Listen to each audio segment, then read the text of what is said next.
not read my Miranda rights this most recent time. I believe I'm supposed to request a voyeur of the body cams. Of course, this guy goes pro C. And now he's asking the judge how to get body cam footage. Meanwhile, his actual lawyer is just sitting there on Zoom like, really? These sovereign citizens think they're legal geniuses, but can't handle basic stuff. You ditch your lawyer, then beg the judge for help? Come on, man. He's fumbling through legal terms like it's a fast food order. Your Honor, how do I get the body cam thing? Is this peak delusion or just business as usual? Let me know in the comments. Like I said, I can't represent you. You're going to have to figure all that out yourself. For purposes of today, I'll require 4 to 6 hours of unhindered internet access so that I can properly represent myself. If you would write that into a court order. Read your form on your constitutional rights? Did I read my form? I don't believe I was provided anything. Okay. Is there a corrections officer there? Mr. Upton? Yes, Your Honor. Let's present Mr. Milton a copy of the rights form and have him read it. And then he and I can talk about it. Yes, Your Honor. There's one taped to the desk right in front of me. Okay. Why don't you take a minute and read it? Let me know when you're done reading it, Mr. Milton. Appreciate you.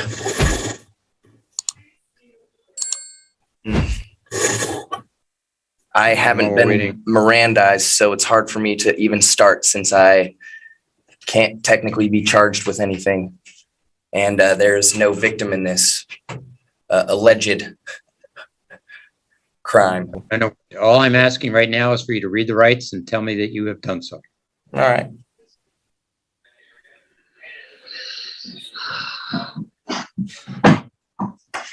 Would you please silence yourself? Forgive me.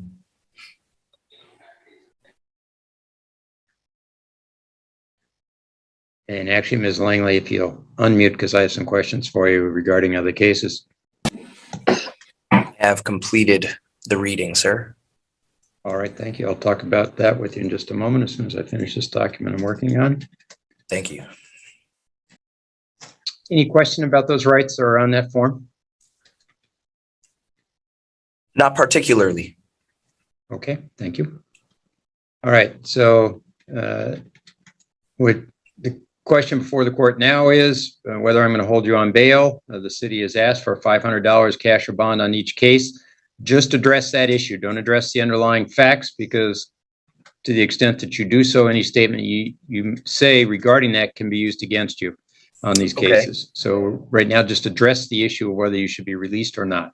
Appreciate you. Yes, I would like to request being released on personal recognizance. And the reason being is because there were several things articulated in the statement that were absolutely not true.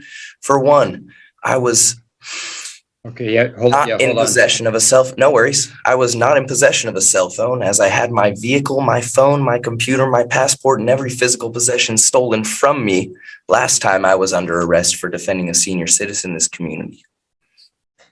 The same day that Officer Tittle refused to search the man who stole my key. Okay. Anything else? That's it for now. Okay. Unless you would allow me to fill in some details that they failed to read me my Miranda rights, and I wasn't taken a statement from in both questioned cases in question. All right. So what the case of Miranda tells us is that if you make any statements while under arrest prior to being read your Miranda rights, the prosecutor is limited in its ability to present those statements to the court. It doesn't have any other purpose other than whether something you say can be used against you. That's the whole purpose of Miranda. Doesn't mean they can't go forward with a criminal charge. Oh, I was never aware of that. Wow, shocker. Another sovereign citizen who doesn't know the law. It's like these guys spawn in like glitchy NPCs and get dumber every time. Is there a training camp where they just practice misreading the Constitution? It's honestly impressive how confidently wrong they are. Some of you blame politics, but I think it's more like YouTube University or some Facebook guy named Patriot1776 handing out legal tips. At this rate, one of them's gonna cite Minecraft law in court. Let me know. Why do you think sovereign citizens are multiplying like this? Let's dive back in. Right, which is one of the reasons don't want to represent yourself, but you know, I've explained that to you now. but I just want to make sure. So you still wish to represent yourself? Absolutely. Okay. All right. Seem like a sharp guy, so Appreciate you, Your Honor. seem dedicated to it. Okay. Based on the outstanding warrant out of Skagit County, I will hold in $500 cash or bond bail on each case, total $1,000 cash or bond. And I'll remind you, you're to have no contact with the 7-Eleven store, no criminal law violations, not consume any alcohol and marijuana, not enter any bar or tavern. And give me some realistic expectation. Are you going to be able to post bail or likely not?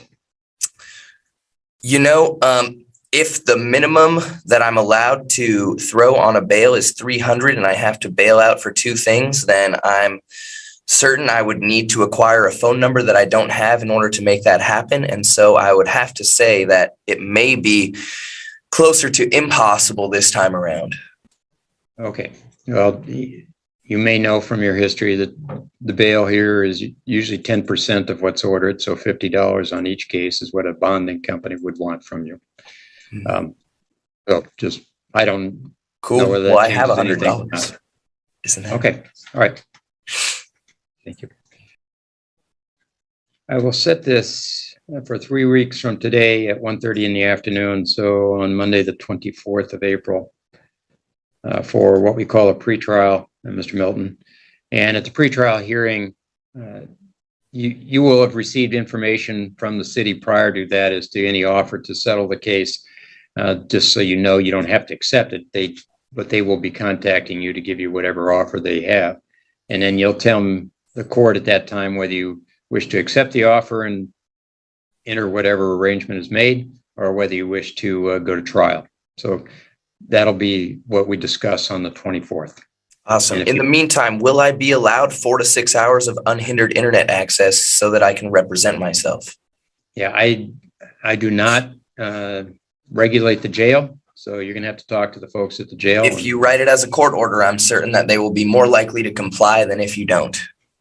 All right. I'm not going to write it as a court order. Like I say, I don't mess with how the jails run their jail, but speaking of, by the way, Mr. Sharp has heard you, and we'll go forward that way. On a side note, if I may, Your Honor, during intake, and I might preface this with, I have gone to anti-kidnapping training. I was inhumanely subject to what I would define as torturous actions. It was by C.O. Patero. I have nothing against the man, but he only sought to escalate a situation physically that could have been de-escalated with a verbal warning, a verbal, hey, knock your stuff off, a verbal. And I was completely compliant physically, as you can see on camera if you look in holding C on the night that I was intaken. And when I was asked to be picked up and seated, they had refused and told me on their paper that they checked on me every 15 minutes when I was checked on about 3 times the first 2 hours and about twice in the last half an hour. So, all right, we got that. Yep, appreciate you. Right. Thank you. Well, this one was a ride. I actually enjoyed it, mainly because the judge was hilarious. His sarcasm had me cracking up the whole time. You could see him trying not to laugh every time the sovereign citizen called being arrested kidnapping. Like, bro, that's not how words work. By their logic, speeding tickets are highway robbery and taxes are extortion. Actually, they probably believe that too. They get cuffed for breaking the law and yell, "This is illegal," like it's some Harry Potter spell to undo reality. Consequences. Ever heard of them? Anyway, I'm wrapping it here. Let me know in the comments how many IQ points you think this guy had. Judge said he was smart. I have doubts. Thanks for watching. Take care.